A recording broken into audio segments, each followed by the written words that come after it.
Welcome back. This is the Big Blue Banter New York Giants football podcast. I'm Dan Schneier, joined as always by my co-host Nick Filato. Tonight we're lucky because we're joined by special guest Russell Brown, who's here to break down some more draft with us. You guys might remember him from earlier during the combine when we had him on. We had him on last year as well. This dude knows ball, so we're just excited to hear his NFL draft thoughts. So, Russ, thanks for joining us. Let the people know where they can find your work right away.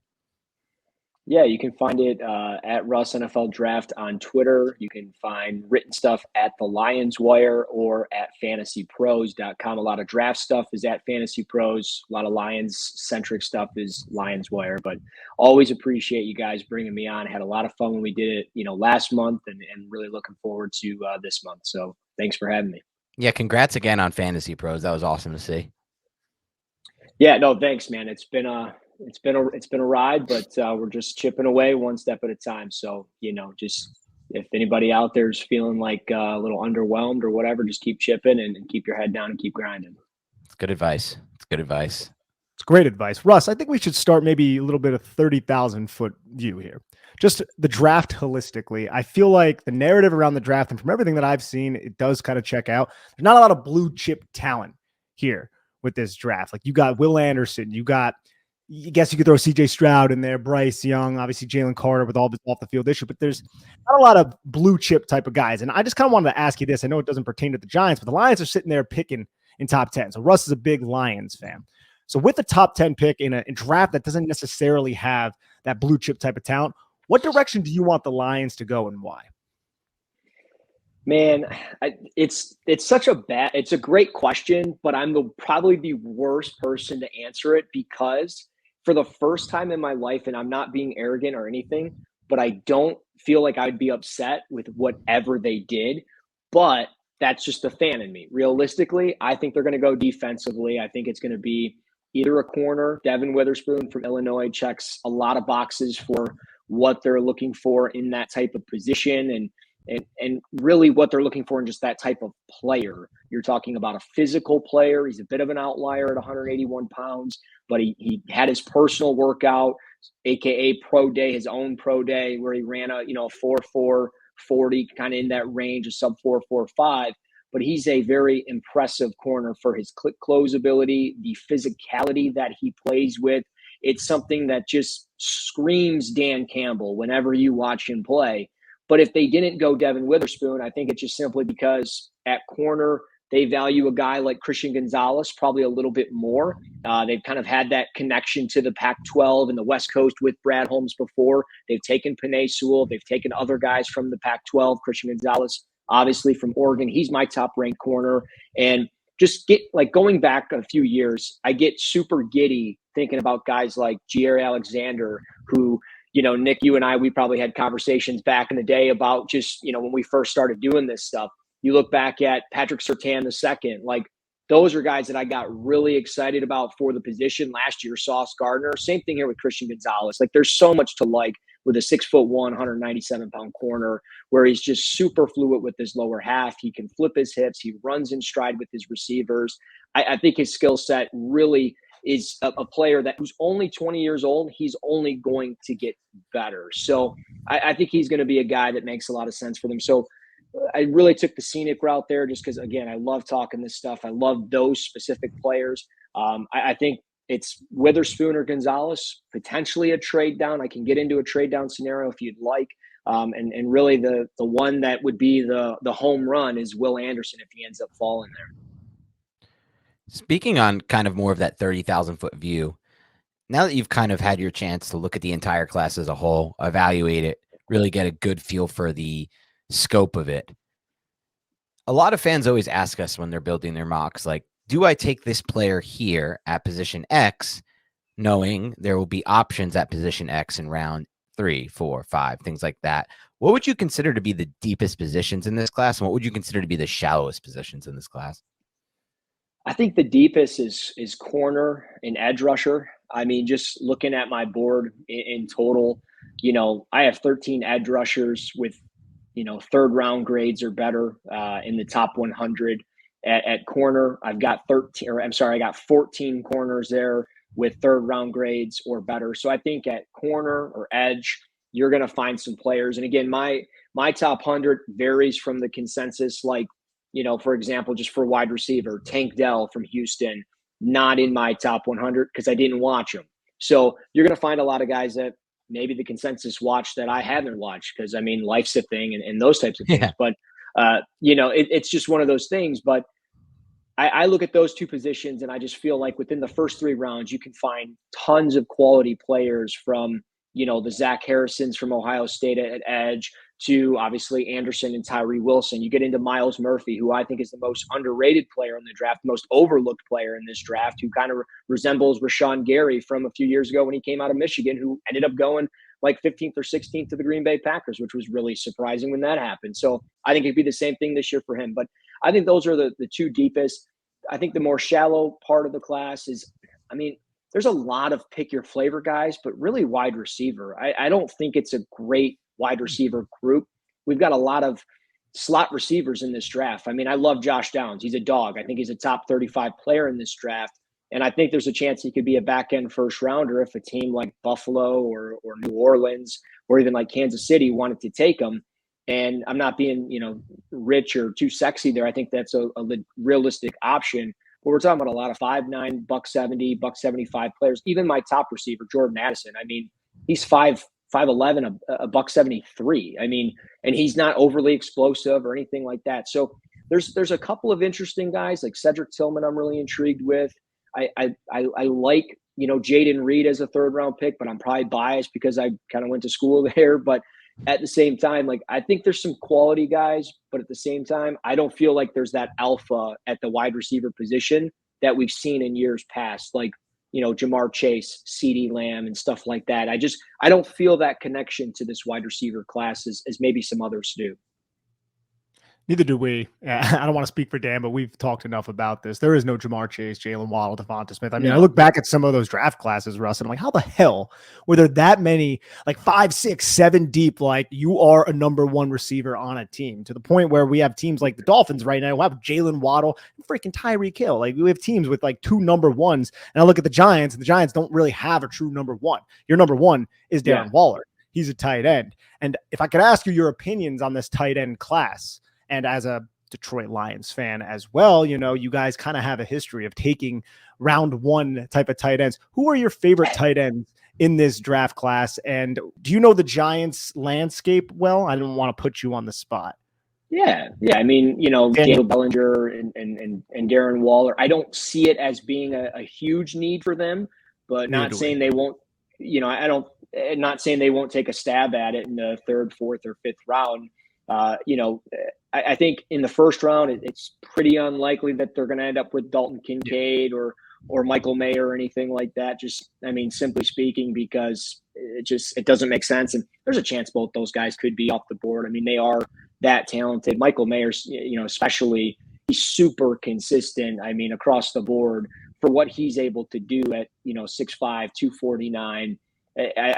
Look, I love Dalton Kincaid. He's the most sure-handed tight end in this class, but to sit here and say that Michael Mayer's not the top tight end, I just think is kind of ludicrous in a sense. But at the same time, I get it. I respect people, whatever it is, what it is. But with that said, I think those are 2 guys that are for sure first rounders, but guys that maybe that fit more so what the Giants are looking for at the position. I would be curious if he ends up slipping a little bit, just simply because he's, when you look at those mock draft simulators, and they don't always, line up or add up, but he's more so in like that 60 to 80 range. That's Tucker Kraft from South Dakota State. He's 52nd on my board. I think if there's a chance he's there in the 3rd round, you end up taking a stab at him. He's not the most sure-handed tight end in this draft. He had 12 career drops, but at 6'5", 254, a guy that played through injury this past year, he was pretty impressive as an inline blocker. I thought he was somebody that did a really good job, whether it was reach blocking or he would combo block or just chip up and get to a linebacker. Like, he really held his own at that. And then just as a route runner, like he was pretty good. He's a former basketball player. You can see the athleticism. He played quarterback. He was a punter in high school. Like he's an athlete. And I think there's some refinement in his route running, but he really stands out. Another one, Payne Durham from Purdue. I don't know where, you guys might be on him or anything like that from the Senior Bowl, but he really stood out. He ended up with a top 100 grade on my board. He's a 4th rounder at 6'6", 253. I think overall it's a good class. I think it's a fun group. I think a guy like Ben Sims from Baylor is another name as well. Doesn't really get talked about on day 3, but he's another one of those that's, not going to light it up as far as 50, 60 receptions, but, to rely on a guy for 25 to maybe 35, 40 receptions, he's a good quality guy there. But overall, I think it's a good group. I think we're going to probably see 2 tight ends in this first round, more than likely. I'd be curious if Darnell Washington gets in, just simply because of potential upside and how freak of an athlete he is. But overall, yeah, it's a good group. Payne Durham actually was on a top 30 visit too with the New York Giants. And I think he's a realistic option for the Giants at day 3. I think he complements Bellinger and Waller well, because correct me if I'm wrong, but from what I've seen, he does have blocking upside. He's not that athletic. He's not the freak athlete, but he's sure-handed and he'll make contested catches. And there was one play against Illinois, I think I brought it up on this podcast, where I believe he hurdled Sidney Brown, who made this little subtle move that forced Devon Witherspoon and then another Illinois defensive back to run into each other up the sideline. It was probably one of his longer receptions, but I do like that Payne Durham call. Yeah, he's somebody that his route running is like inconsistent at time. He doesn't always sink his hips. He doesn't always throttle down correctly when he's changing direction. But with those stick routes and the stuff in the middle of the field, I think he's pretty good in that regard. And he always kind of stood out when I would watch Charlie Jones. Then you go to the Senior Bowl and you mentioned contested catches. I mean, he's making these crazy acrobatic catches for, a 6'5", 6'6", 250-pound tight end. Some people I've spoken to, they kind of compare him to like Charlie Kohler from Iowa State last year. So might be kind of a comparison that really sticks for him, and maybe he ends up, sticking with it with a team like the Giants. I think that's actually a great comp, Charlie Kohler. Just thinking back to last draft, and I like Charlie Kohler a lot. And I think you said it best. Watching Charlie Jones, it was hard not to see Payne Durham. Like, it's hard not to notice him. Yeah. I think he does a great job using his body and his size and his frame to win on those types of routes you were talking about. I also think he could be a red zone threat for the Giants if they drafted him. So we'll see what happens there. I wanted to ask you a little bit about the interior offensive line class. And so this is a position Nick and I haven't really found the time to go over as much as we would have liked to. So I'm going to give you some traits, and I'm going to ask you to kind of fill in the blanks. So what Nick and I think is the Giants are looking for interior offensive linemen who can move and locate on the move, but more importantly, who can move. Now, we say this because they signed Mark Glowinski last year in free agency. There were a lot of guard options in free agency that we felt were maybe better than Glowinski, not just overall, but just based on contract and age and things like that. But they did sign Glowinski, and when you look at his profile, Glowinski actually had really good testing athletically. And watching his film, as Nick always likes to say, he's good. That's the one thing he does offer the Giants right now, Glowinski. He offers them something when he's on the move. We feel the same about Josh Azudu, maybe not the same prototypical type of guy, but he can move better than people realize. I think the Giants took notice of that. And then finally, Feliciano, a lot of people were like, why don't the Giants just start Nick Gates last year midway through the season? Well, they didn't believe that Nick Gates could offer them what Feliciano offered them, which was that ability to get out in space and move. So with those traits in mind, who are some of the interior offensive linemen you like either to convert to center from tackle or guard for both center and guard? Yeah, well, two guys that are really deep down the list and maybe they don't get talked about a lot. And I want to start there because I think they're better fits overall, just because you don't have to spend the draft capital like a first or a second rounder to get them. I think they're more of like those third round picks. Cody Mauch from North Dakota State. I know a lot of people were like, hey, he's a second rounder. I didn't like him as much as I liked guys like Dylan Ray Dunes and stuff like that we've seen out of NDSU over the years, but I still like him quite a bit. And I think he's going to be a plug and play type of guard.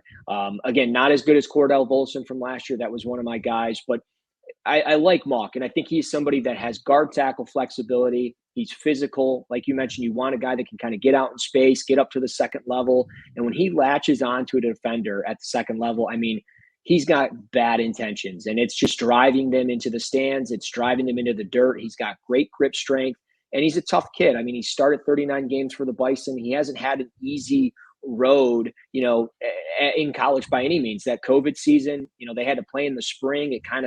Everything kind of just changed around for him.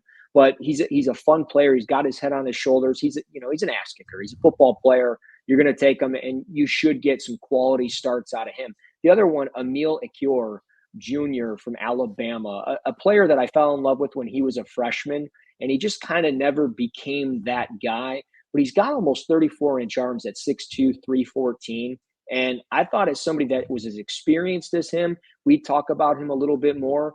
He ends up with a 3rd-round grade on my board, 92nd overall. His dad played in the NFL. His dad played 6 seasons in the NFL with the Falcons, the Bucs, and the Raiders. And the fun thing with Ikhyor is he hasn't given up a sack in 2 seasons. And while he loses ground from time to time, I think he's got to, work on his anchor. And there's times that he can get overly aggressive. I just think when you look at technique, consistently keeping your hands square, hitting the chest plate of defenders and being able to kind of latch on, steer them and drive them away or just clear them out and get them out of there. That's the key. And I think Ikhyor can do that very well. I think he'd be an interesting option there in the 3rd round. But as you mentioned, guys that maybe are more so center guard guys that might be able to do all 5 positions. The one is for me, Joe Tippmann out of Wisconsin. And I know you're a Wisconsin guy, so that's probably right up your alley. But oh, yeah. I mean, when you're looking at you're looking at a 6'6" interior offensive lineman, there's some guard center flexibility there. There's not really any concerns with overall length or anything like that. I mean, almost 33-inch arms. I think he's somebody that with a little bit more time, he'll get a little bit more polishing. He's only got 23 career starts. So, when you look at Wisconsin offensive linemen, you're talking about guys that play 40 games. He only got 25 games in his career. So he needs a little bit of polishing, but I think he's going to be somebody that really operates well in space. He looks to bulldoze guys in the ground. I like him a lot as a late 2nd round pick. And I think if the Giants were intrigued enough to take a player like that, he'd make a lot of sense. One thing too about Tippmann, and Dan, correct me if I'm wrong, wasn't he recruited to be a tackle? Tackle. Yep. He was going to be a tackle at Wisconsin, and then they just had so much depth there at tackle. They're just like, one day they're like, let's try you out at center. And it was supposed to be a short-term thing. He played so well, they felt that he kept him there. Which suggests that he could learn to grow, because there are definitely some technical, I would say, issues with Joe Tippmann in terms of landing the punch and the timing. And I think his tall hat kind of will get in his way a little bit in certain situations as well. But damn, you want to talk about a guy, get him out on the move. I love that call. I do. I'm a big JMS fan as well. And I also like the Emil Ikhyor call from you, Russ. I studied him, I think, around the Senior Bowl time, I think is when I dove into his tape. And he was a player to me. I remember there was a play against LSU where I think it was a G lead play, and he was the guard who was leading, the play side guard on the G lead. And he kicked out this LSU defender and just led to like a long Gibbs touchdown run. And I just think he has, I wouldn't say he's as mobile as someone like Tippmann or that, but definitely sufficient in that manner. And I think he's an option for the Giants, maybe late on day 2, early day 3. I like that call a lot. I got a pro comparison for Joe Tippmann. I'm not a big pro comp guy, first and foremost. People always are like, give me a pro comp. That's not my thing. I let the player be the player, but I do have one that I kind of like for him, and it's Ethan Pochik, I think is how you say his name. Okay. Out of LSU. I think he could go in a similar range, top 60 type player, similar size. And it took him a little bit of time to kind of figure it out in the NFL, but he kind of is starting to find his way a little bit with the Browns. Maybe that's similar with Tippmann. We'll see. I don't know. Drafted by the Seahawks, if I remember correctly, right? Yes, sir. Yeah, it didn't really work out there, but hey, I like the Joe Tippmann call. I like the Ikhyor call. Do you have any other developmental interior offensive linemen later on in the draft that you would be like, hey, if I'm the Lions, if I'm the Giants, if I'm whomever, I would bring this guy in and allow him to work with your offensive line coach, because I at least see the potential for a possibility for this guy to start? Yeah, there's another name. I didn't put him in my draft guide. He was one of the first players I wrote up this year, but that's Alex Forsyth out of Oregon. He hasn't been talked about a lot through this process, but 26 starts over 3 seasons for the Ducks. He'll be 24, or he just turned 24. And he accepted an invite to the Senior Bowl, but he didn't end up performing or participating or anything like that. And I don't know if it was because of injury, but we're looking at an experienced interior offensive lineman here. He's got over 1,900 career snaps. He's shown that he can play either guard spot. He could play some center. He's interesting. When I talked to Jim Nagy, he said he was their top-ranked senior interior offensive lineman. So the fact that he wasn't at the Senior Bowl, I don't know if he just accepted the invite and then said, hey, I'm not participating because I'm going to go much easier or much higher than you think. But I think he can move in space. I think he's somebody that when you watch the tape, you see that he heavily is relied on to ID and pick up line stunts and blitzes. And I think his power in the run game, he's got this ability to finish. So I like him as, probably a day 3 pick. And the fun thing with him is he's one of the few offensive linemen that I've seen that don't wear knee braces. I thought that was like a requirement. I asked Jim Nagy about it. He's like, I think it's just a preference thing. So I don't know, but he doesn't wear knee braces. So maybe that's why. I don't know. Take it for what it's worth. I don't know. He lives on the wild side. I like that call, by the way. There was a play against, I think, Arizona where it was like a 25-yard touchdown run by their quarterback, Bo Nix, and he kicked out into space and ended up locating the cornerback, the contained defender, just drove him out of bounds. And then Nix just ran in for a touchdown. It's 25 yards. And I was like, holy crap, this guy is pretty mobile. For like a day 3, everyone's talking about him in the day 3 range. Like, take a swing on that if the Giants forego taking center early in the draft. Yeah. I want to ask you about flipping it to the other side of the ball, Russ. I want to ask you about the linebacker position. I think this is an interesting linebacker class in the sense that some people think it's defined that Jack Campbell's the best linebacker in this class, but the more people I talk to, I hear a wide array of names between some people who are really high on what Trenton Simpson could be, almost like the same people who are very high on why am I blanking on the kid who went to the Cardinals from Clemson a few years ago? Different players, but similar idea. Simmons. And some people are really high on Drew Sanders for depending on the fit of your defense. Jack Campbell, I mentioned. And I have the linebacker I bet on first would be Deion Henley out of Washington State. So how do you size up this linebacker class? And then in answering that question, Russ, where would you take these guys? Like, would you have any linebacker you'd be willing to take in the top 30? Would you have any linebacker you're even willing to take in the top 50? Like, when do you want to start taking linebackers? So the Giants are a team that now have one great or should be pretty good linebacker and Bobby Okereke, who they signed, but they still need another linebacker at least.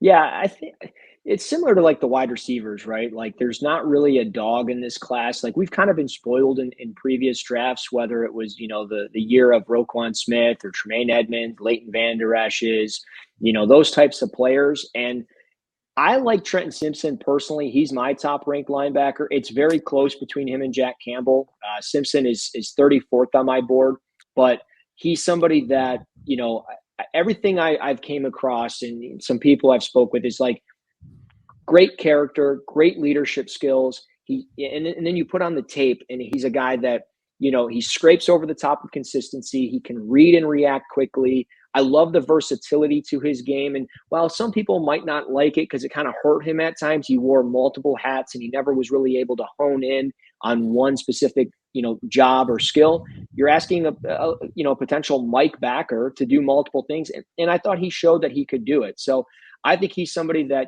as he improves, he'll not play with as much hesitation and his coverage drops. There's times when he's, dropping back as that mid-hook defender. There's some hesitation there. There's times where he's not always disengaging on blocks. He's more so trying to run through those blocks. But I like the player, and he comes from a great background. His dad was a command sergeant. He served 17 overseas tours over with the U.S. Army Rangers. So he comes from a great background. I love the player. I think he's somebody that I would take in the first round if I'm like the Giants. I think the Bills would be very intrigued with him just simply because they lost Tremaine Edmonds, and I think that's their biggest need. And then just quickly on Jack Campbell, I like Jack Campbell for a lot of the reasons that probably everybody else does. I mean, his ability to change direction is so damn good for a player that's 6'5", 250. To run a 3-cone drill in 6.74 seconds is freakish to me. And he's a guy that can communicate consistently. He shows it on every single play. Like he's a green helmet type of guy, right? Like he's going to get the green dot. He's going to be out there playing Mike, and he's going to get everybody in line. And he might not be a sexy pick by any means, but I think he's got the potential to develop into a very good player at the next level. And I think his better days are ahead of him. So it's very close between him and Simpson. Personally, with Drew Sanders, I wasn't his biggest fan. He didn't really move the needle for me. I thought I was going to like him a lot more just because of his pass rushing ability. While I like that, I need a pass rusher. Sure, no problem. I'll blitz him, but the guy can't tackle. Like, I don't know who's teaching him how to tackle, but his tackling technique is awful. It's just, he had 22 missed tackles in 2022. Like it's just like, I can't have that. I can't draft a guy like that in the first round. I can't trust that. If you want to take him day 2, that's fine. But it's more so, what am I taking him to be? Is he going to be like a sub package edge rusher from time to time, and then, maybe float around as Will. I don't know what's he going to play for me. So I think that's the big thing with Sanders is tackling and overall just, alignment. What about Dan's man crush, Diane Henley from Washington State? I like him. You can just tell, though, he's still a little rough around the edges. And I think that's just simply because he's still learning the position, right? Like, I have no problem taking him on day 2 by any means. I think that the coverage skills are very impressive, and seeing it firsthand really won me over. I think he's a prototypical Will at 6'1", 225. I think he can even add a little bit to his frame. I mean, he's already jacked, but I think he could add some weight to his frame and still be just fine because it's not going to affect his speed. And he's a guy that, with wheel routes, he's going to run in stride with running backs. But beyond that, he was a pretty consistent tackler, I thought, overall with his technique. He consistently showed, good pad level, leg drive when tackling. And I thought his communication from, over the course of just watching time from Nevada to Washington State, you see a guy that's consistently getting better. So I have no problems with taking him and just simply developing him as my starting Will. It might take him a year, but I think as a day 2 pick, he's a fine selection. Yeah, just a 5.2% missed tackle rate. I think if I'm not mistaken, was the best among any of the linebackers we just talked about. Yeah, it was. So, Russ, have you done extensive work on the safety group? Because I've watched a couple of them. I'll say that. Yeah. I'm not in love with the safety group. Brian Branch, I'm a big fan of. I really think there's a lot of value for a player like that in a Wink Martindale system and in basically any system. I don't know if that's the direction the Giants will go, but what are your thoughts overall on the safety position, and who are some of your late day 2, early day 3 guys who can come in and possibly start year 1 and maybe surprise some teams? Yeah, in total, I watched 9. I graded 6 in the top 100. Players like Brandon Joseph, J.L. Skinner, and Jair Brown did not make the top 100 for me. Jair Brown I didn't see it. I saw a lot of hype a couple months ago. I just don't see it with him. I don't know what the hell happened. Giants, by the way. The top 30 right. I don't know what happened to Brandon Joseph. I'm going to be honest. Like, this was a guy that was a true freshman that just blew up, had a great Big Ten championship game, like the best play of his life, and he has not been the same. But I'm with you on Brian Branch. I think he's a guy that could probably go in the first round. I think a team like Jacksonville makes a lot of sense. I mean, I could see a team even like Buffalo taking him just simply because of the type of player that he is. I know some people are going to be like, hey, 4.58 speed is not great, but you don't need him to have straight line speed. Like, you don't need him to play as your single high safety and have all this range. He can more so be that slot corner from time to time, a buzz defender from time to time. I think he's going to have, cover 2 responsibilities, and that's fine. I think the range is there to go sideline to sideline. But again, if you're a little bit worried about that speed because it's in a straight line, it's not great, that's fine. He's a great tackler. I thought he was somebody that with special teams ability and then just his ball skills. I mean, he can play through the catch point. He had 23 pass breakups in his career. I think he's a fine player, and I think he's going to be a better pro. The player that I like, and I have 2 here, is both from the SEC.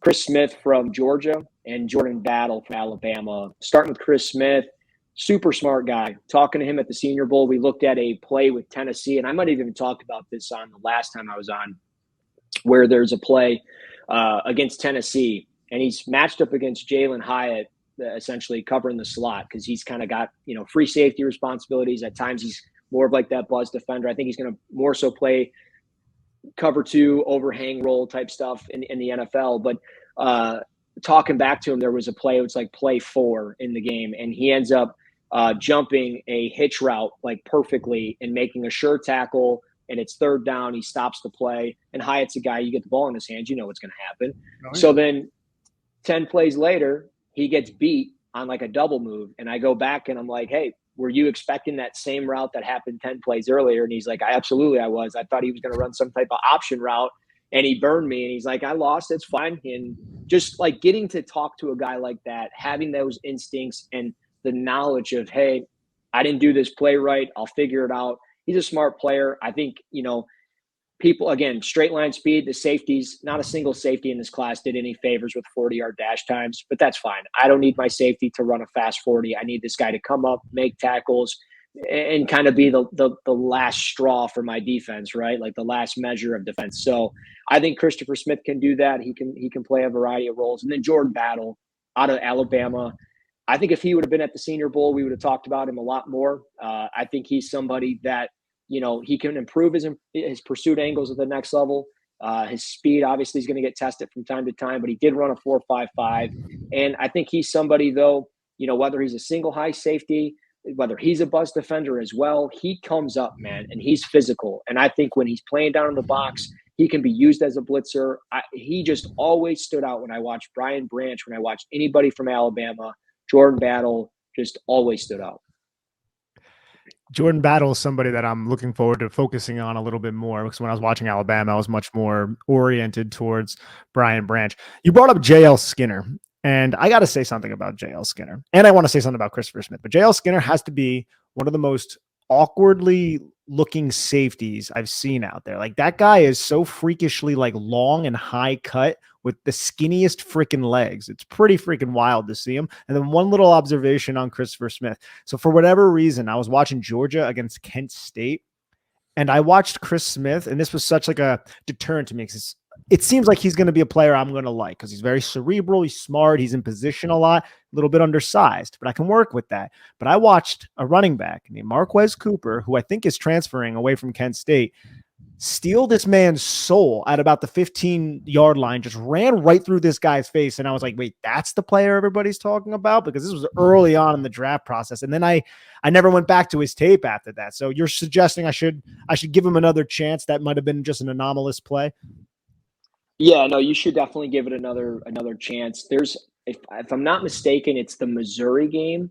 There's a play where he floats over the top, and like he reads the ball the whole time, and he just he knew he was getting beat, so he just waited until that ball was hitting the hands of the receiver and just gave him everything he had, broke up the play, and the receiver was like dead, and he's just on his knees, and he's like, well, made that one work. I don't know. Like, I'll send you the clip. I got it posted somewhere.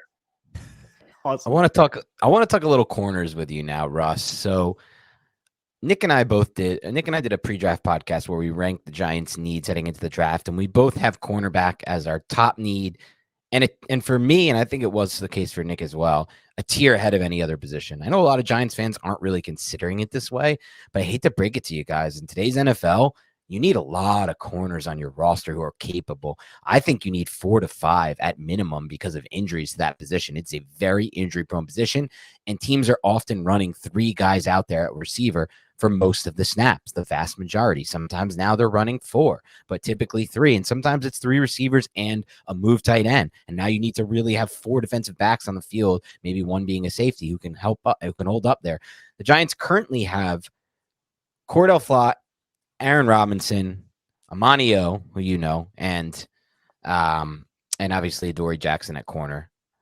Now, a lot of the speculation is that they drafted Flott to play the slot, but I think it's only speculation because, one, they obviously aren't going to use, in my opinion, a pick like that on a slot-only player. Maybe, but I doubt it. And 2, he actually looked pretty good on the outside. So I'm going to give you 2 options. You can either find me a slot corner, and then the Giants are going to kick Flott out to the outside and let this slot corner compete with an Aaron Robinson type. Or you could find me an outside corner, and then they kick Flott inside to the slot. And I want you to tell me the corners in that mold who you like, who have press man coverage skills, because that's what we're looking for here in this Wink Martindale defense, press man corners. Well, I got a couple here. So I'm going to start with one, as you mentioned, guys that, can do a variety of things, wear multiple hats. And he's listed as a safety on my board, but you could go around and see that he's listed as a corner because he's done a variety of things. And that's Jartavius Martin from Illinois. So he's a guy that's got absolute boulders for calves. It's crazy. He's been dunking since like the 6th grade. He's got a 44-inch vertical. He put up 15 reps in the bench at the combine, but he's versatile. And he's a guy that starts at corner, safety. He's got a strong fluid, lower half. He's got the hip fluidity to kind of turn and run with receivers on a pretty consistent basis. Now there's times where, he's a step behind. He might get beat from here, time to time. But I think he's somebody that if he can start jumping routes a little bit faster, you can put him down in the slot. Maybe he could even be a buzz defender from time to time. And I think his best football is in front of him, just like, Kirby Joseph from Illinois. When he came onto the Lions, he took a huge step forward. I think Jartavius Martin can do the same thing. Now, from a press man perspective, there's nobody better. I think from like a day 2 fit, if we're talking just day 2, is Tyreek Stevenson from Miami, Florida. I think physical press man corner with almost 33-inch arms. I mean, how can you not be excited about that? That's a player that Wink Martindale got to watch up close at the Senior Bowl. He's got the athletic ability to run with receivers and recover. He attacks the ball when it's a 50-50 ball, which I love to see. I hate seeing guys that get lost. They don't turn for the football. They kind of wait for it to come to them. He attacks it and he gets aggressive. And there's times he gets a little bit more, more aggressive than he should. He's got to improve some of his lateral quickness. I think he's got to react a little bit faster and a little bit more fluidly. But he's a player that was highly recruited, was a 5-star recruit, went to Georgia, ended up playing 2 seasons there. And with only 4 starts, he ended up transferring to Miami, Florida. And during 21 games with 20 starts, I mean, he's a fun player, man. His 100-meter dash time, his PR was 10.88. He runs a 4.45 at the combine. I love the player. I think he's somebody somewhere in day 2, he's going to be fine. And then the other one, Clark Phillips from Utah, kind of fell off a little bit this year. We're talking more so a nickel, and at 5'9", 184.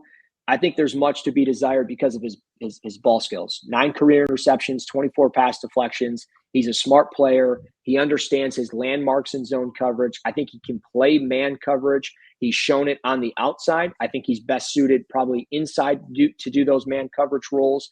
But overall, he was a guy that I really liked going into the year. But then as this year went on and the more I watched from the USC game, the Oregon game, there were times that he just didn't look interested in tackling. And that was what moved him down my board. Like when there's a pile up and you're just kind of shoving the receiver, turning away and just walking away from the football, that bothers me. Because if that thing's on the ground, you could scoop and score. So there's those little details that worry me with him.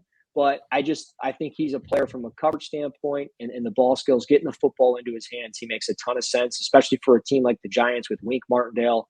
I think he could make some sense, maybe, late 2nd round, early 3rd round. What about Emmanuel Forbes? Have you seen Mr. Pick Six himself yet? Yes, I have. Mr. 14 interception, 6 for a touchdown. Yeah. I like him a lot as a late 1st rounder. So I think there's a chance that, if the Giants want him, they're going to have to take him, in that 1st round range. The biggest downside to him is 166 pounds, right? He put on a little bit going into his pro day and stuff. And you can work with it because at 6'1", I mean, you have the frame to add some weight. I mean, he could potentially add 5 or 6 more pounds in the NFL, be 180 pounds. And okay, so he doesn't run a 4.35 anymore. He runs a 4.4. Cool. I'm cool with it. The dude's an athlete. So I think his length really stands out. He's a ball hawk.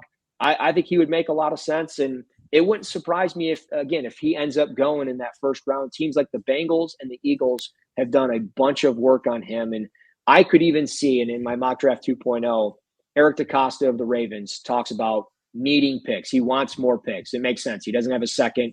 I could see the Chiefs calling up, hey, we want a receiver. We're going to move up, get our guy. You can move back to 31. They get some picks, and then they take Emmanuel Forbes. That's what I had them do in 2.0.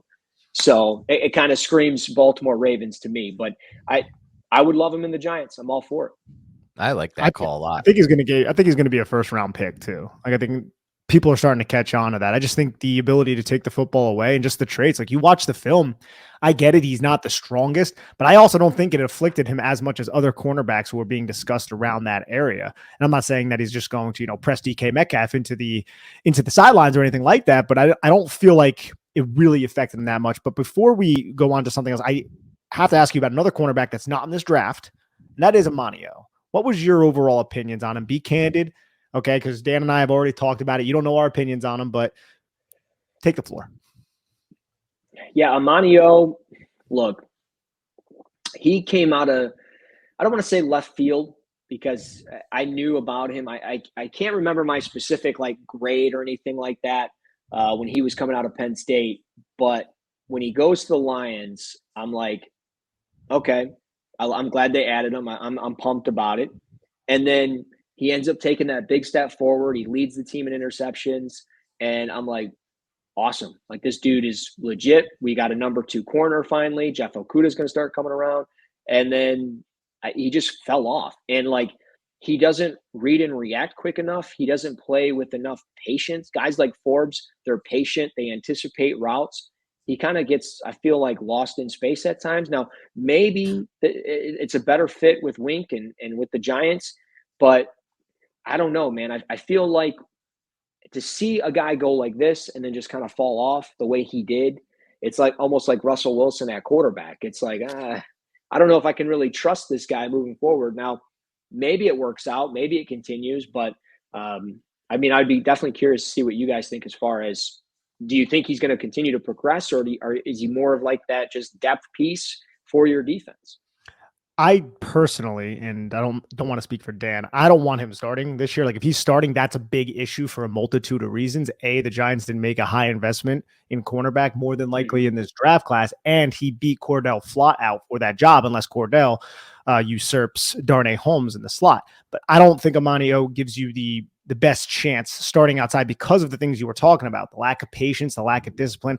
I watched a lot of his tape, man. And when he was impressed, everyone's like, yeah, the Giants added this long press cornerback. I'm like, no, this guy is not great at press. His technique is trash. And maybe Jerome Henderson can coach him up, but like his punch, it's erratic. I feel like he's very unconfident. His footwork is very, very uncontrolled. He's opening his hips and just giving pure inside releases towards wide receivers when he doesn't have to, when he doesn't have a adjacent defender kind of protecting him to the inside. I just was not a huge fan of his game relative to how the Giants Twitter was really reacting about him. But for a depth piece, your third cornerback, somebody who can spot start for you, I'm okay with that situation. But as a starter, that's not a winning formula in my opinion. Yeah, I think Nick, you're spot on there. It's not a player. I think more of a depth piece for us. I want to get back to what you were saying before about Forbes and just speaking about all outliers in this draft, because he is certainly an outlier. I mean, he would be the lightest corner drafted, I think, ever in the first round. And I think the lightest overall since 2003 by 10. It was 10 pounds for the lightest first round and 5 pounds for the lightest overall. Now I think Nick's kind of right. Maybe we're just looking too much into like, he's 166, he's 173, this makes such a difference, like that type of stuff, because it's like in the end, does it really make that much difference? But another kind of outlier to me, just because as Nick liked to say when we evaluated him first, and he's one of my favorite guys too in this class, is that he did get pushed around at times. And if he got pushed around at times at the collegiate level, he's going to get pushed around at times at the NFL level. But that's DJ Turner, a corner who I really freaking love in this draft. I got to be honest. I mean, and similar to Forbes, the reason I think one of Turner or Forbes will go in round 1. And I think there's a chance both go, because straight up, these dudes are some of the fastest players of the position in this class with 4.27 and 4.36 speed respectively. And that is so coveted at the corner position. And it actually means I'm with you. I hate using 40-yard dash in general, except for corner. At corner, I kind of like it because I've been fooled before. DeAndre Baker, I thought was going to be a great player for the Giants, despite running like a 4.51, because his tape looked awesome in the SEC. And he was really good in the SEC. And then he gets the NFL level receivers, and that speed showed up all right away. And there were other issues with him, but speed was a factor. And I've seen this happen for a lot of corners at the NFL level. So what other outliers do you think? Like, what do you think about some of the other outliers? I know you said you didn't really watch Tank Dell. Did you watch Kalijah Kancey? Like, what are your thoughts on him, for example? Yeah, I did. And quickly on Turner, he was a guy in the summer I watched 2 games of, and I was hyping him up in the summer. And then, like I said, life happened. He kind of fell through the cracks, and he comes out, he runs an impressive time. And I thought he was going to be a big riser through the entire process, and he just didn't get hyped up until the combine. And I'm like, well, if he wouldn't have ran a 4.26, would we be talking about him as many people are? Like, I don't know. Like, and again, he's a 5'11", 178-pound corner. Can he survive on the outside consistently? I don't know. I mean, he shows it on tape. Like, he shoots out of a cannon. There's times against like Northwestern in 2021 where he, takes wide receiver screens and just blows them up. And then there's other times where, he's super fluid. So I don't know. I'm intrigued by him. I just wasn't able to get a full evaluation on him. But for Kalijah Cansey, I was able to get that full eval on him. And I like the player. I really do. I struggle with him because I've been burnt on guys that are undersized for the position, like Solomon Thomas, who couldn't find, his own spot on a defense. And when I look at Cansey, I could understand why he would go in the first round. I mean, if you watch his game against Virginia, I mean, he was dominant. He had 3 sacks in that game. I think like in total 4 or 5 tackles for loss. Like, just for a player that's only 6'1", 280, you could justify that he might even play as a stand-up edge rusher in an odd front from time to time. And maybe that's where he's best suited, as a 5 technique. Maybe you tilt him from time to time, or maybe you bump him into that 4-eye. His pass rush plan is so well established for that size. And to see a guy that's that explosive and to have his hands work as quickly as he does to get a double swipe move, or just I don't want to say forklift, but get these arms off of him and just swipe, get through, work his hands consistently. It's impressive. And I think he's that type of player that, kind of like Ed Oliver, like you're betting on the traits. You're hoping that he becomes a 3 technique for your interior defensive line. But because he's only 6'1", Oliver was 6'3". I think with Cansey, you're probably talking a little bit more versatility, 4-eye, 5 technique, standing up off the edge, and hoping he can win those one-on-one battles against tackles. And maybe he can, but he was a guy that if he didn't make those plays, it's because he was getting washed and just absolutely dumped. So that's why I struggle with them, is because of the bad stuff. And of course, it's like, where do you value that skill set? Because like, I get his evaluation, but what's his valuation for a team like the New York Giants? Because I think he would add so much value to a Wink Martindale defense during those money downs when you're blitzing, which is the philosophy. It's the bedrock, the backbone of a Wink Martindale defense are those downs, because you create one-on-one matchups. You need players who can win one-on-one matchups. You create free rushers. Kalijah Cansey can win one-on-one matchups. Like, he thrives in that. He can beat you in a phone booth in those tight, confined spaces. But can you really justify with the Giants roster selecting a player like Kalijah Cansey, who realistically might not have an early downs role? Like, he might not. Like, I don't know if he slides into the Giants base defense. I think it would be Nacho, Dex, and Leonard. And I think he would just be somebody that you bring out of the bullpen, 2nd and long, 3rd and long, 3rd and 6, 3rd and 7, and he would have so much value in those situations. But do you select that in the first round when your roster kind of just doesn't not have that much talent? I will say him and Kayvon on 3rd down would be absolutely terrifying on the same side. And I would. Right. I'd be Dex. Who was great last year rushing the quarterback, especially over center. It really would. On paper, it's one of my favorite fits. I don't think he's my top target at 25, though. As Nick and I go through our mock drafts and our simulators, it's like the more you look at it, especially when we did the draft of what we would do, Nick, it just felt like there's going to be nothing what you actually want there. Like, we're not going to get a chance at Porter. We're not going to get a chance at Banks. I don't really love any of these receivers. Like, I guess I'd be good with Flowers, but I've even soured a little bit on that. I just don't really like the idea of receiver in round 1. I would love it. One of these tight ends, I'm hiring them the most. Like, to me, Russ, like, I'm with you on Michael Mayer. I think he's the clear tight end 1 in this class. And I really think that if he played for an actual offense in college football and with an actual quarterback play, he'd be viewed as a top 10 or top 15 prospect. I really do believe that. I know he's not flashy or anything, but it doesn't matter. The way he moves and the way he finds spots and zones, that is exactly what you need at the NFL level from that tight end position. But of course, like, the Giants can't take a player like that because they just invested in Waller. They have Daniel Bellinger they hit on, and they got him cheap, and they have him under contract cheap. So it's like, it's a weird spot the Giants are in. That's why we're talking about players like Forbes and Cansey, who are total outliers from their size standpoint, but might be the pick for the Giant, like, might be best of what is left type of situation at 25. Which is why at some point Nick and I will talk about trading back, because we're both going to be interested in doing that. But Russ, I know you mentioned a few earlier, but let me get a few more of your my guys in this class. Yeah, well, just staying down, interior defensive lineman. I'm not going to talk about Julius Brents in this podcast. I think I've done it far too much. I think I did it on the last time, And Okay. I just have to talk about somebody else. I mean, if you want me to, I'll gladly talk about Julius Brents. That's my guy. But We like Julius Maisie Smith. Yeah, no, rightfully so, as you should. Maisie Smith out of Michigan. I think if you're having that debate about, hey, do I take a Kalijah Cansey or do I take maybe a little bit more of a sure thing? I would take Maisie Smith over him, or just 6'3", 323. We already knew he was going to be a freak athlete, and sure, a 29.5-inch vertical that maybe doesn't justify that, but at the same time, I mean, he's athletic. It shows on tape. He plays with plenty of twitch. I think he's one of those guys as a pass rusher, and even in short yardage situations, first and 10, or on those running downs, 2nd and 3. He uses a push-pull move pretty consistently, a swim move, a double swipe move to always kind of threaten the backfield.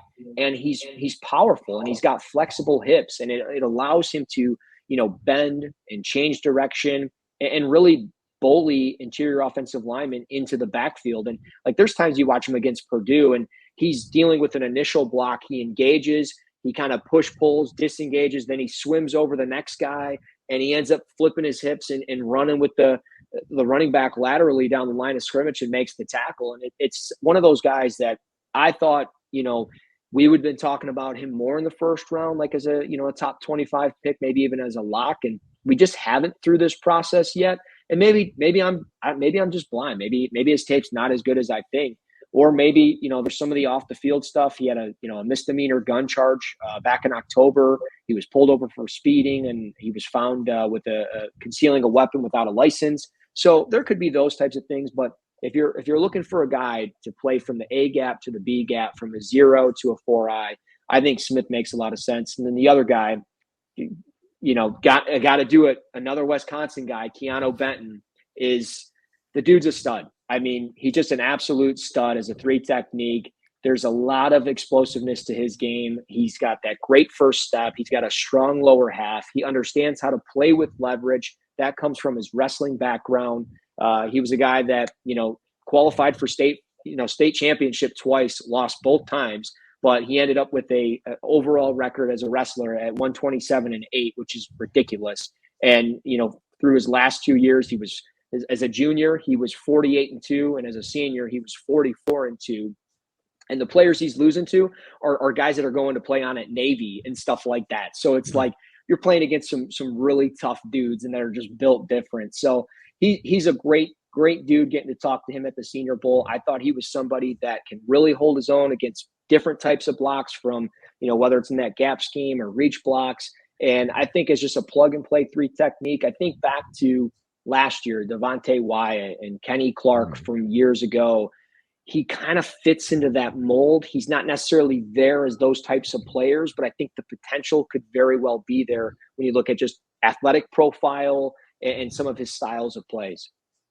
I'm glad you brought up Maisie Smith, because he is somebody that, or Maisie Smith, however we say it, he is somebody that I've seen just like watching DJ Turner. I haven't sat down and been like, I'm going to do an evaluation on Maisie Smith.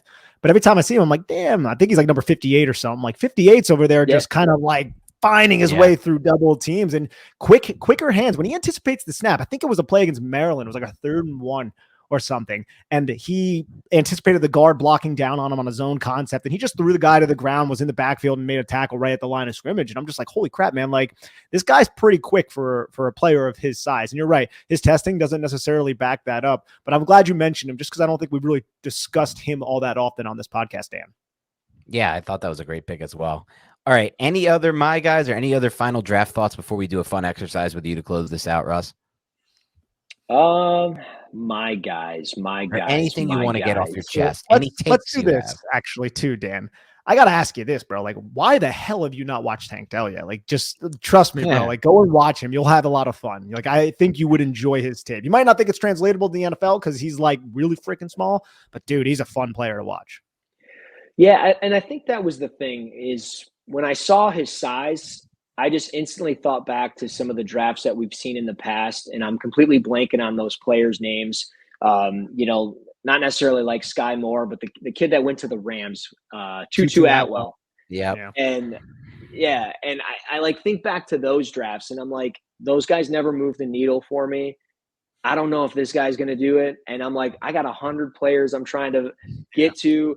And that was my downfall this year, is I just kept watching and watching and watching. And I was like, because I love watching tape. And when my draft guide was finally done, first thing I did, Dorian Thompson Robinson, watching the rest of his games, because that was going to be the other guy that I talk about as one of my guys.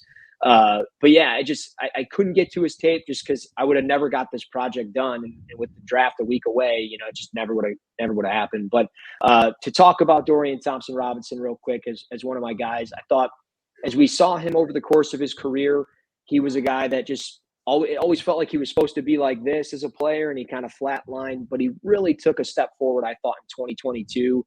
And when you see, the velocity that he throws with, I mean, he's always spinning it. He's throwing fastballs.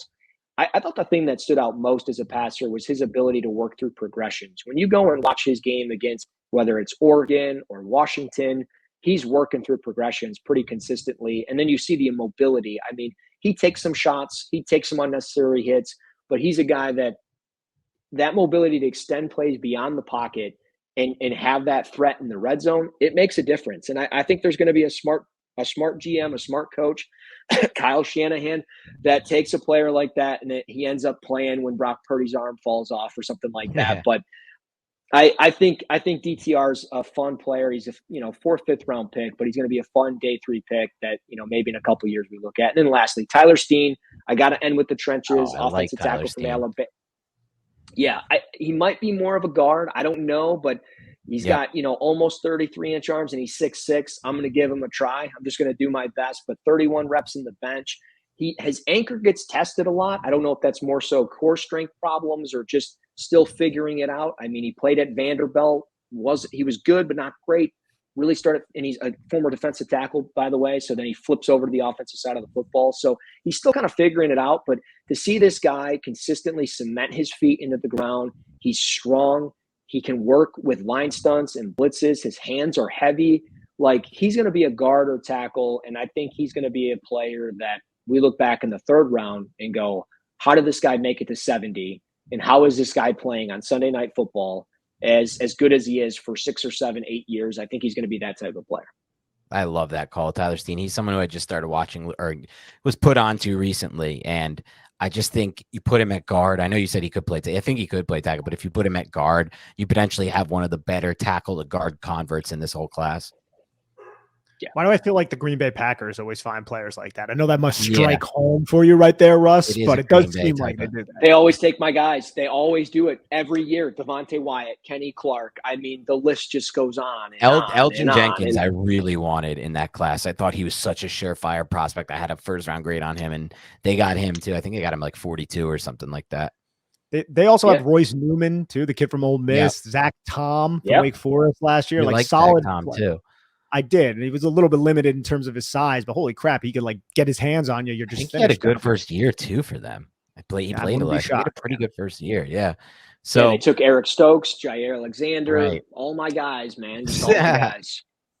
Yeah, for all the crap they get as a franchise, the Packers, there have been some mismanagement through the years, but I think they do a pretty good job overall fielding this team, especially for a team that doesn't really spend in free agency. It's not part of their MO, and that gives them almost fewer resources to work with. But yeah, so let's wrap this thing up now. Let's talk a little bit about let's wrap this thing up the way that we've been wrapping up a few of the more recent ones. A lot of people have been sending in mock drafts to us, Russ. So if you want to play along with us and have some fun, you can grade the mock draft I'm about to tell you and then give your analysis on it. So we're going to do a couple here. Let's start with one that I think we missed, Nick, and I apologize to anyone listening if we repeat any of this, because Nick and I haven't really had the best process for this. We're not we're reading these from iTunes, so we're not there's no cross off button on your iTunes page, so we don't know, but I don't remember reading this one. So this one's from Jay Calla. Nick, if I've read it already, just please cut me off. In his mock draft, at 25 overall, Quentin Johnston falls, the wide receiver out of TCU. And I got to say, I think it's more likely than it ever was that he might make it down to 25, or at least the buzz doesn't seem to be big there. Then Emmanuel Forbes at 59 may not happen anymore, but he has it here. Luke Whippler, the center at Ohio State, at 89. Ronnie Hickman at 128. John Gaines, who we like a lot, Nick and I, at UCLA at 130. Roshan Johnson, another player we love, at 160. Dorian Williams, the athletic linebacker, Tulane, 172. Jalen Redmond at Oklahoma, 209. Bumper Pool at Arkansas, 240. Mark Evans, 243. And then Michael Jefferson at 254. Give me a grade and any analysis you want here. I think I'd give that a solid B. I mean, to get Quentin Johnston, to get a guy like Luke Whippler, I mean, just when you look at the offense, I mean, if I'm the Giants, my goal in this draft is to help my quarterback as much as I possibly can. And I think if you can land Quentin Johnston, I mean, you could potentially get an X receiver here. Again, my biggest worry with him is he can't separate, and they let go of a guy that couldn't separate. So I don't know if, you want to necessarily do that again. But again, we're talking different athletes, so we'll see how that translates for Quentin Johnston. It doesn't sound like he's going to go in the first round, but crazier things have happened. But yeah, with Whippler, I like him. I thought he was, the second best true center in this draft. So I'm fine with that. Emmanuel Forbes at that spot would obviously be phenomenal. Don't know if he's going to be there. I like the Jalen Redmond call. I thought he was somebody when I'd watch like Perrion Winfrey from 2 years ago. He always consistently flashed. I didn't get a full eval on him, but I think as a day 3 pick, you're talking interior defensive lineman, has some versatility. I think that's pretty good. I love Roschon Johnson. I think that's a perfect backup to Saquon. You look at some of the creativity there. I think it's great that you can get offensively. So I like that fit quite a bit. I think that's a solid B. Where are you going with this, Nick?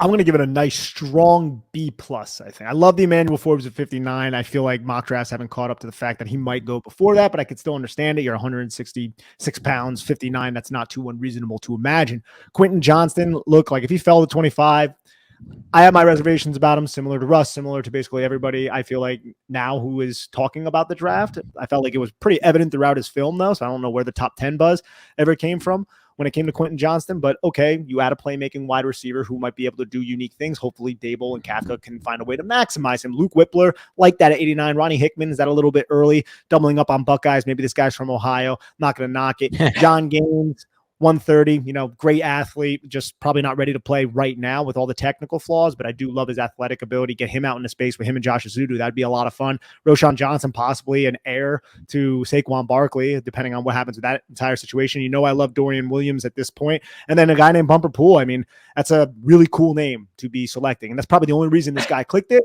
But I do like that addition. He had leadership skills at Arkansas, and I don't really have anything on Michael Jefferson or Mark Evans, and not too much on Jalen Redmond. Yeah, I'm going to give this one a B-. I think he knocks it out of the park, and thanks for sending it in, Jay Cal. I think you knock it out of the park with Forbes at 59 from a value standpoint, and I just love the value with Roschon Johnson at 160 and John Gaines at 130. John Gaines is probably one of the 4, 5, 6 handful of interior offensive linemen that I specifically want the Giants to come out of this draft with. They all fit a similar bill for me. They're really good on the move, and they have the athleticism and the athletic traits that translate to actually being good on the move against NFL talent, not just against what you're playing at the college level. Roschon Johnson to me is probably one of my favorite, if not my favorite, sleeper running backs. I mean, I love Kendry Miller. There's guys I love, so it's hard to call anyone my favorite sleeper back. But I think there's a non-zero. Like, he reminded me a little bit, and this is not a comp I've seen from him, just from his style of running, to Ramondre Stevenson. When Ramondre Stevenson came out, and he's obviously been a smash hit for the New England Patriots. That ability to create missed tackles and to create so much yards after contact. I think something crazy, like 50% of his attempts forced a missed tackle, or he had 50% of his yards came after contact. One of those two things was the case for Roschon. But this draft, unfortunately, loses me a bit with Quentin Johnston at 25. It seems on paper like, oh my God, you got amazing value. But honestly, dude, the more I look at Quentin Johnston, I don't know. I don't know.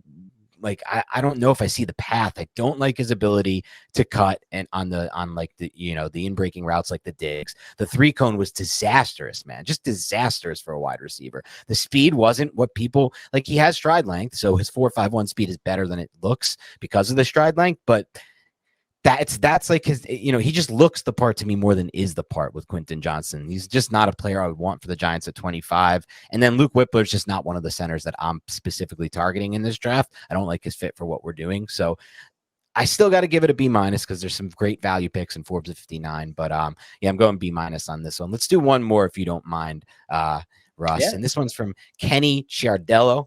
This is a Filato. This is, along the lines of Filato's background as a pure Italiano here over there, the Paisan. Ciardello, Kenny Ciardello, and Russ Brown. Russ, you're not Italian, are you?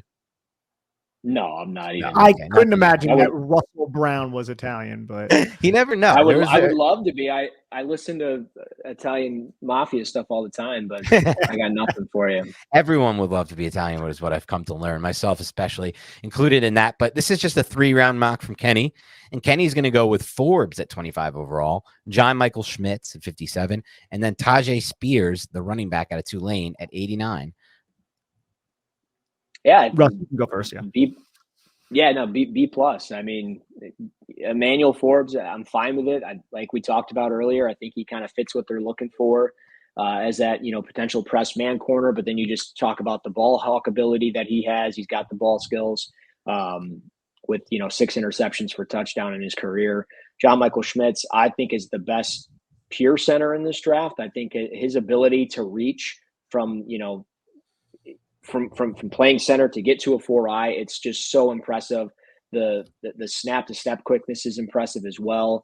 And he's a smart dude. He's going to be, I don't want to say he's Tyler Linderbaum because he's not even close as the same player. But when you think of like plug and play centers from recent memory, it's that type of guy. And then Tajay Spears, I think he's going to be a better pro than he is a college player. And that's just simply because he was productive at Tulane, but nobody really took notice of him until, the game against USC. And I think as time goes on here, if he backs up a player like Saquon and he gets his chances, I think it's going to be just fine. I think he's a good pass catcher as well. He's kind of got that aggressive play style with his cutting ability too. So yeah, I think this is great for the offense. And I think you get that corner on the outside. You're kind of cooking with gas here. Kenny, thank you so much for the very nice words. He also added very nice words into this review. I gotta say this though, Dan.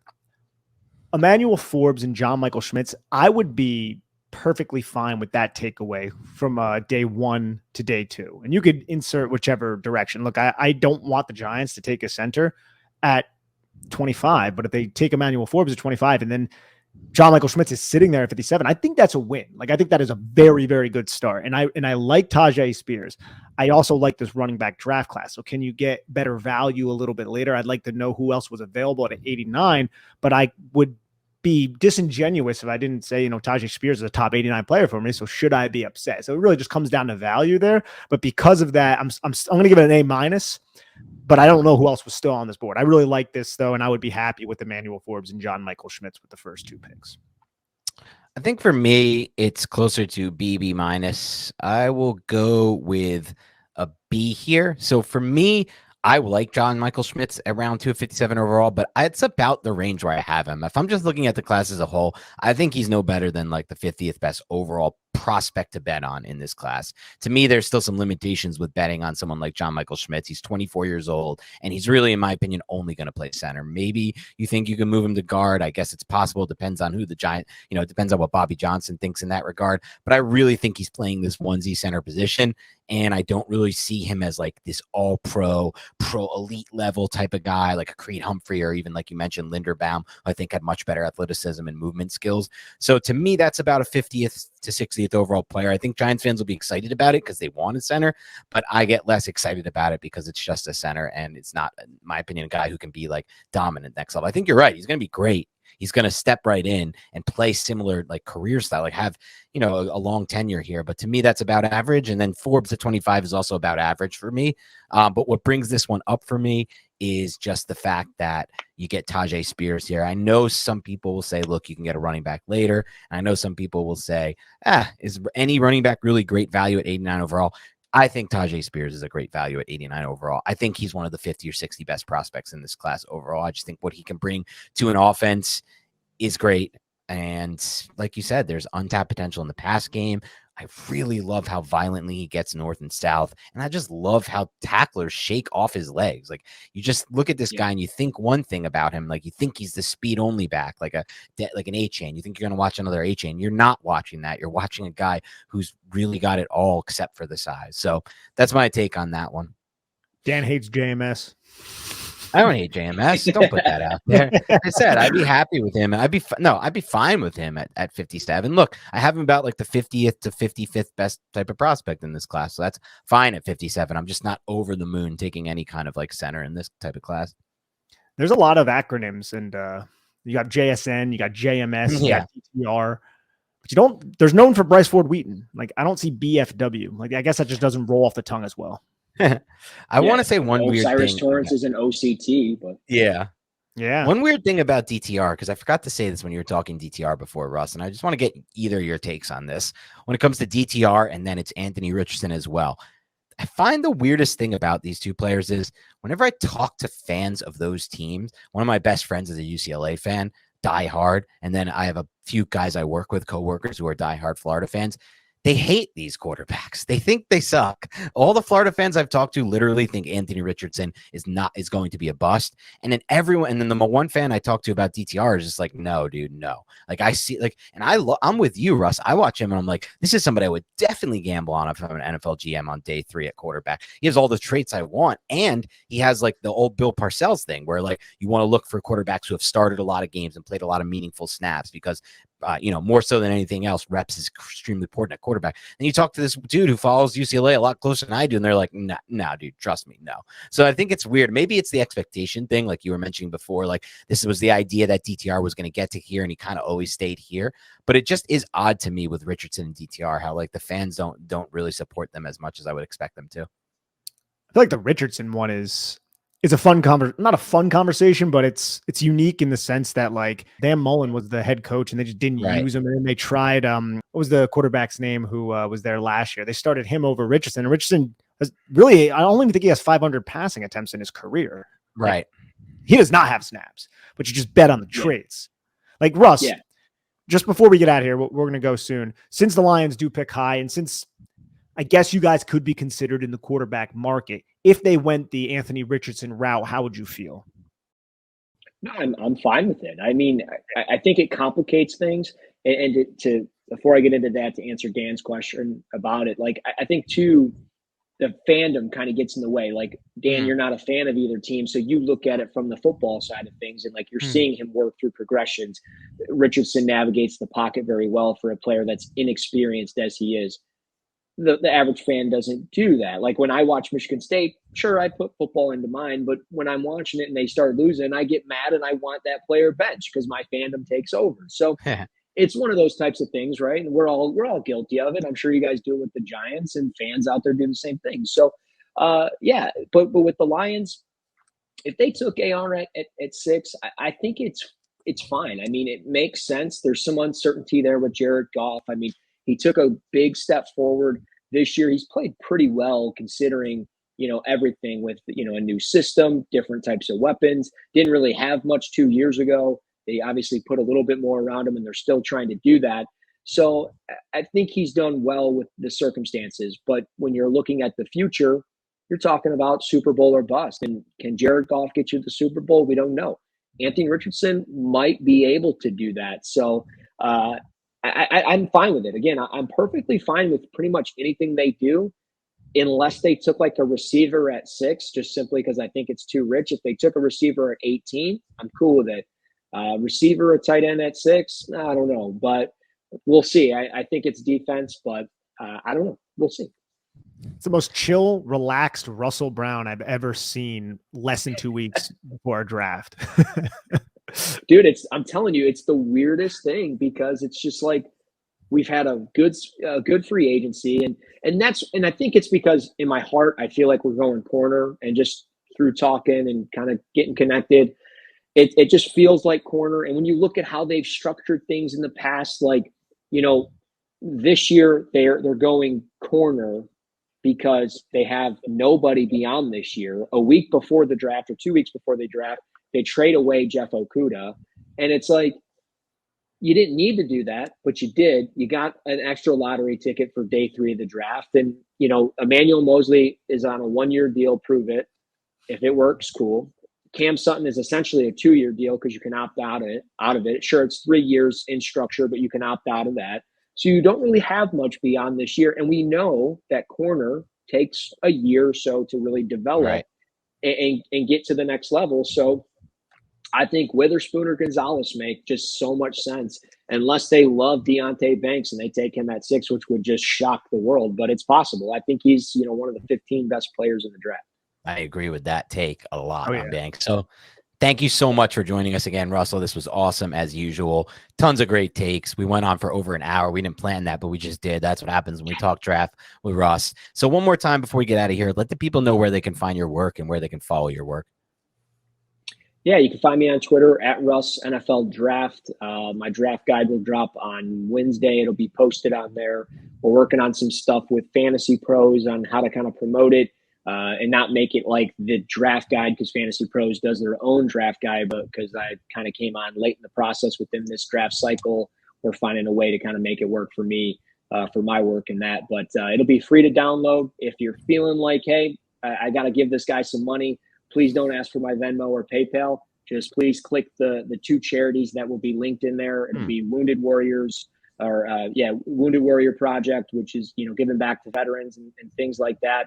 And then Ronald McDonald House. So 2 different types of charities, but they're both for great causes, taking care of kids, taking care of our veterans. I just, football's given me so much. The least I could do is give back to, everybody out there that are in much worse situations than I've been or ever will be. So if you're thinking of doing anything, just do it to charity. It'll be in there and it'll be much appreciated. So thanks, fellas. Thank you, Russ. All right, everyone. Have a great rest of your week. We'll talk to you soon. And remember, if you want to get your mock draft read and graded on the air, just drop it in the comment section of iTunes. When you leave us a rating and review, we want a 5-star review. We are look, iTunes doesn't update that often, but it looks like we're about 129 ratings away from getting to 1K, which was the goal. I want to get to 1K. I want to look at that iTunes app. I want to look at that podcast app and see 1K ratings when I look at our podcast. So help us get there. That's all you got to do. Leave a rating, review, and we'll read it on there. Otherwise, have a great rest of your week, and we'll talk to you soon.